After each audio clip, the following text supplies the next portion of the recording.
Okay, so we're starting. Hello, my name is Paige, and welcome to We Just Want You to Read. So today I'm talking about all the books I've read this year and what I rated them and what I thought about them. So starting off the year, I have Small Things Like These by Claire Keegan. I listened to this on audiobook, and it's a short read, so it didn't take too long. I gave it 4 stars because it was really awesome. I had just finished reading Foster by Claire Keegan, and I don't know how someone could put so many emotions into something so short. It's incredible. And I feel like the only reason I didn't rate it 5 stars is because it wasn't longer, to be honest. Waiting for the next Claire Keegan. Very excited about that whenever that happens. But for all the buzz you've heard about this book, it's there. Mm-hmm. Next, another audiobook. I listened to A Psalm for the Wild Built by Becky Chambers. Now, this one, I guess I just needed to clear my head after listening to Claire Keegan's masterful work. I needed something that was a little bit more cozy and thoughtful in a cozy way. So I listened to A Psalm for the Wild Built, and it was so good. I recommended it to Darren. And she immediately consumed the first one and the second one. I haven't gotten to the second one, but I did do the first one, and it was very good. It's people in this world and how they learn their past and they get back with robots and electrical things and how they learn from their past. Yeah, it's good. Definitely check it out. Then I listened to a recommendation from Darren. Lots of audiobooks at the beginning of the year. I listened to an audiobook recommended by Darren, Something Wild and Wonderful by Anita Kelly. Now, Darren's met this author and so had very good things to say about them, as well as just read the book in general. I've never read a book before about hiking, and I feel like this is the only book I want to read about hiking. Not because it wasn't good, but I don't know. I I liked it. I didn't love it, and there was a lot of hiking. It was a lot of hiking, and it was exhausting as I drove my car to think about walking that much. But 3 stars for Something Wild and Wonderful. Then another one that Darren recommended, but she recommended it about, I don't know, years ago. She actually recommended this book, Spinning Silver, and I had not gotten to it, but this book is the first one, or it was written first. Apparently, they don't go together in terms of chronologically. Wow. They don't go chronologically together. It's just they're tangentially related, kind of related. So I like to read things in release order. So I picked this one up. It took me a year and a month to read this book, but I finished it. And I will get on to Spinning Silver eventually. Oh, so that was Uprooted by Naomi Novik. I give it 4 stars. It was really good, especially when you get into the wood and you realize how dangerous it is. It's basically like a twisted fairy tale where nothing is fuzzy and cute and singing songs. It's all wanting to eat you and destroy you from the inside out. So like an adult fairy tale. Yeah, so that's Uprooted by Naomi Novik. Very good. Wow, a lot of these books were recommended by Darren. I wonder if that's a theme. The next one was recommended by Darren. It's one that she read when she was younger, and it's called Miss Rumphius. Miss Rumphius by Barbara Cooney. And this one was really cute. It's a picture book. It's really short. I think every kid should read this book, but also every adult should read this book, especially if you're a little bit more internal thinker. If you're more of a dreamer, this might be a good book for you. It's just talking about Miss Rumphius and her magical life and the things she wants to leave on this earth as a memory of her. And I thought that was really kind of beautiful. So 5 stars for Ms. Rumphius. Okay. Next, I read not a Darren recommendation, but one that has been a series that has been in my life for a long time. And that was Sunrise on the Reaping by Suzanne Collins. I read all these books with my mom, and this was no different. I read this one and then I immediately gave her my copy so she could read it. And we just talked and talked and talked about it. We're so ready for the movie. And I know you don't read the book to watch the movie, but this I just cannot wait to see on the big screen. It was so good. It's Haymitch's story. If you know the original Hunger Games, Haymitch is the only victor from 12 that is still alive, and the second one to have ever existed. And so it's his original story, how he got to win his games and what happened and who he met along the way and what happened after. So I loved it. I no notes, none, 5 stars. So then we have Wash Day Diaries by Jamila Browser and Robin Smith. This was a graphic novel, if not just like a comic. And it's literally what it says. It's about these 4 girls and their wash day when they wash their hair. And they're all having these different things happen in their lives, and they're just washing their hair and talking about their lives as they include their different hairstyles, their different types of detangling and shampooing and all this stuff. It's a big part of, life for people who have thick curly hair or, just different hair. So I had a fun time with it, and I'm glad someone wrote something like this. I got it from the library, but I'm tempted to go get my own copy. Okay, and that was 5 stars for Wash Day Diaries. Okay, next was Air of Fire by Sarah J. Maas. I don't know why, but I cannot finish these books. I keep wanting to finish them so I don't get spoiled, but I cannot for the life of me finish this series. This book is the one where the series changed. It goes from more like a competition and a castle story to more like training for the overall war that's going to come in the later books.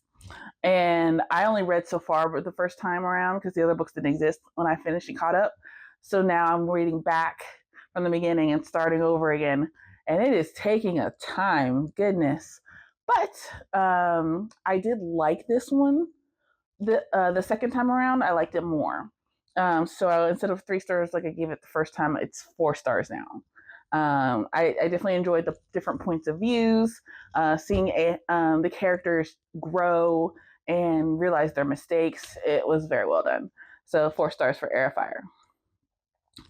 Next, I have Tea Dragon Society by Kay O'Neill, another comic.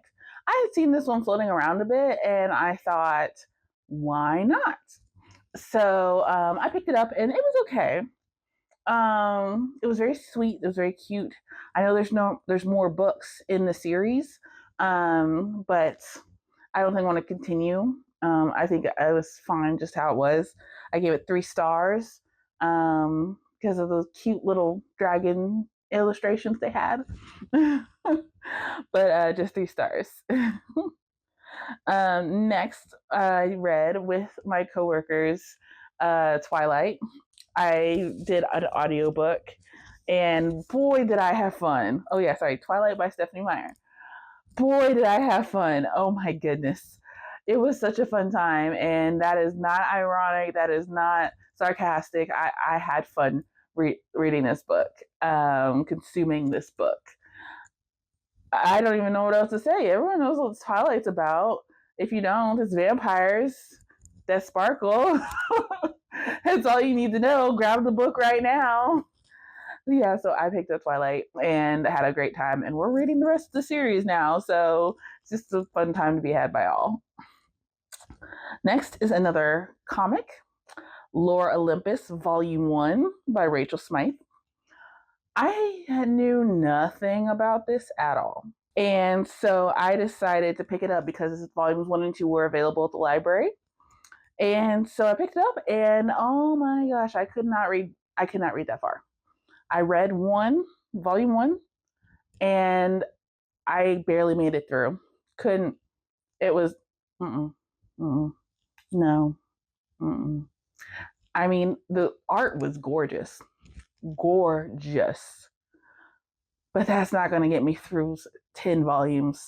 I don't even know how many volumes there are, but all those volumes, that's not going to get me through that. So I didn't even read volume 2. I tried. I read like one panel, and I said, never mind. So 2 stars for Lore Olympus. Okay, so the next batch are short stories because I decided I need to read some short stories for some reason, and these are the ones I found recently that I could read in my spare time. Okay, so the first one was Harrison Bergeron by Kurt Vonnegut, and I had never heard of this one, but I've been wanting to read Kurt Vonnegut for a while now, and so I was just like, hey, let me pick it up. And it had such a good message about the difference between equality and equity. You know, giving everyone the same thing, even if they don't need it, is equality. But equity is giving the people who need help to make sure everyone's on the same level. Equity. Yeah, it was a short one, but it was a point. And I gave that one 4 stars. Next was Speech Sounds by Octavia E. Butler. Now, I have been wanting to read Octavia E. Butler for a while now. And so her short story, I think this one was nominated for a Hugo or won a Hugo Short Story Award. And so I was like, yes, let's start there. And so it's about a world where this disease comes through and people can no longer communicate via speech or speak at all or understand each other, and they can't read either.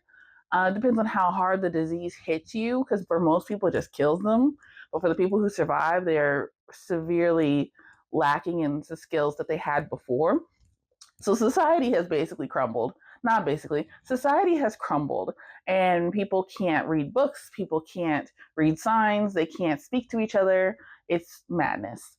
So this woman is trying to get to her brother to see if he's even alive, and she runs into this guy, and the adventure begins. Oh, this guy who has a car, and the adventure begins. It was really good. It made me think.